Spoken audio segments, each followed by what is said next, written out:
بسم الله الرحمن الرحيم. الحمد لله والصلاة والسلام على رسول الله وعلى آله وصحبه ومن والاه أما بعد.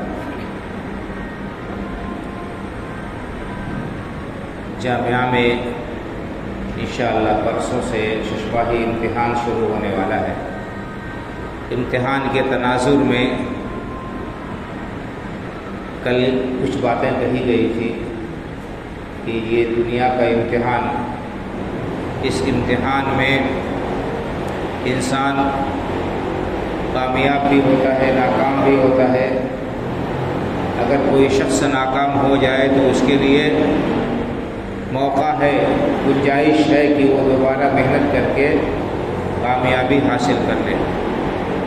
لیکن آخرت کے کا جو امتحان ہے وہ ایک ہی بار ہوگا، اور اس میں جس کو کامیابی مل گئی وہ حقیقی کامیاب ہے، اور جسے ناکامی مل گئی، جو ناکام ہو گیا اس امتحان میں وہ ہمیشہ کے لیے ناکام و نامراد ہو جائے گا، سب سے بڑے خسارے میں رہے گا.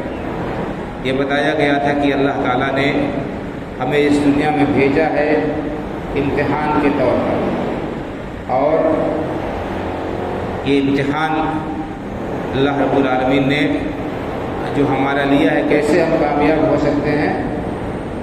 نیک عمل کر کے، اخلاص نیت کے ساتھ. الذی خلق الموت والحیات لیبلوکم ایکم احسن عملا.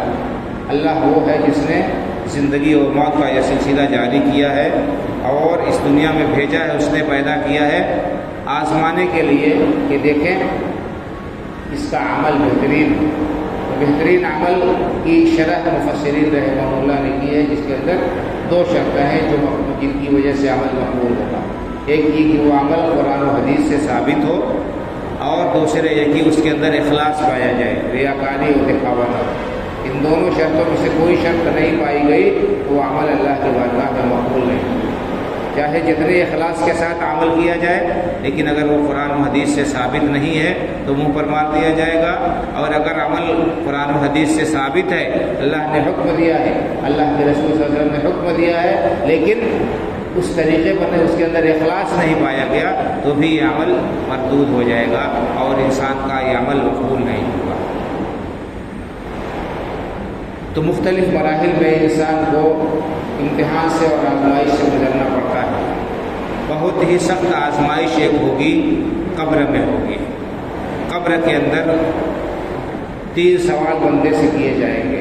حدیث میں آتا ہے کہ جب گھر والے بندے کو دفنا کر لوٹ جاتے ہیں تو اس کے بعد 2 فرشتے آتے ہیں، ایک کو منکر اور دوسرے کو نکیر کہا جاتا ہے. یہ منکر اور نکیر یہ اس میت کو جس کو دفن کیا گیا ہوتا ہے اس کو بٹھاتے ہیں، اس سے سوال کرتے ہیں. 3 سوال. پرچہ آؤٹ ہے امتحان کا. طلباء کی بڑی خواہش ہوتی ہے، وہ سے کوشش کرتے ہیں کسی طرح پرچہ آؤٹ ہو جائے، کسی طرح سے معلوم ہو جائے کہ امتحان کے پرچے میں کیا سوال آئے گا، تاکہ ہم اسی کے مطابق تیاری کر لیں. لیکن اللہ تعالیٰ نے پرچہ پہلے سے بتا دیا ہے، اللہ کے رسول صلی اللہ علیہ وسلم نے پہلے سے بتا دیا کہ کیا امتحان ہوگا، کیا آزمائش ہوگی، کیا سوال پوچھے جائیں.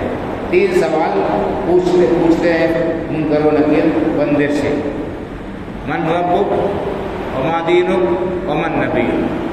تمہارا رب کون ہے، تمہارا دین کیا ہے، اور تمہارے طرف جو نبی بھیجے گئے تھے وہ کون ہے.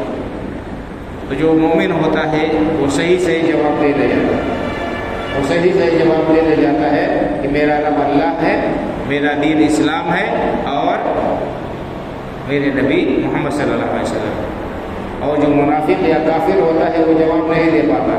وہ کہتا ہے ہاں لا ادری، افسوس مجھے پتہ نہیں. کیسے، کیوں کہتا ہے، کب کہے گا؟ جب قرآن نہ پڑھے گا، نہ دین کو سیکھے گا، نہ اس کے مطابق عمل کرے گا. جب وہ کہے گا ہاں لا ادری، تو کہا جاتا ہے کہ لا ادریت ولا تلیت. نہ تم نے جاننے کی کوشش کی، نہ تم نے جو ہے دین پڑھا اور سیکھا. تو اس کے بعد اس کے ساتھ بڑا سخت معاملہ پیش آتا ہے۔ عزیز اور بزرگوں، یہ امتحان ہے، یہ امتحان کیسے ہم پاس کر سکیں گے؟ جب تک ہمارا ایمان صحیح نہیں ہوگا، جب تک ہمارا عمل درست نہیں ہوگا۔ پڑھنے سے، کتابیں رٹنے سے قبر میں جواب ہم نہیں دے پائیں گے، چاہے قرآن اور پوری حدیث کی کتابیں یاد ہوں، لیکن عمل نہیں ہے، ایمان صحیح نہیں ہے، تو کتابوں کے یاد رکھنے سے اور جو ہے ازبر دنیا میں رٹ لینے سے کوئی چیز ہماری کامیابی اس میں قبر میں نہیں ہوگی۔ اگر ایمان صحیح ہوگا اور عمل درست ہوگا تو انسان انگوٹھا چھاپ ہوگا، جس نے دنیا میں کچھ بھی پڑھائی نہیں کی ہوگی وہ بھی صحیح جواب دے لے جائے گا۔ اس لیے ہمیں چاہیے کہ اس امتحان کی فکر کرے جہاں پر کوئی کسی کا مددگار نہیں ہوگا، قبر کی تنہائی ہوگی، وہ تاریک اور تنگ کوٹھری ہوگی اور فرشتے ہوں گے، سوال ہوگا اس وقت کے لیے ہم نے کیا تیاری کی ہے، اس کی فکر کرنی چاہیے، اس کے لیے ابھی سے ہمیں تیاری کرنی چاہیے۔ اللہ تعالیٰ سے دعا ہے کہ اللہ تعالیٰ ہمیں نیک سمجھ عطا فرمائے اور دنیا کے امتحان سے زیادہ آخرت کے امتحان کے لیے تیاری کرنے کی فکر ہمارے دل میں پیدا فرمائے اور عمل کی توفیق سے نوازے۔ آمین۔ وآخر دعوانا ان الحمدللہ رب العالمین وصلی اللہ علی نبینا محمد وعلی آلہ وصحبہ اجمعین۔ والسلام علیکم ورحمۃ اللہ وبرکاتہ۔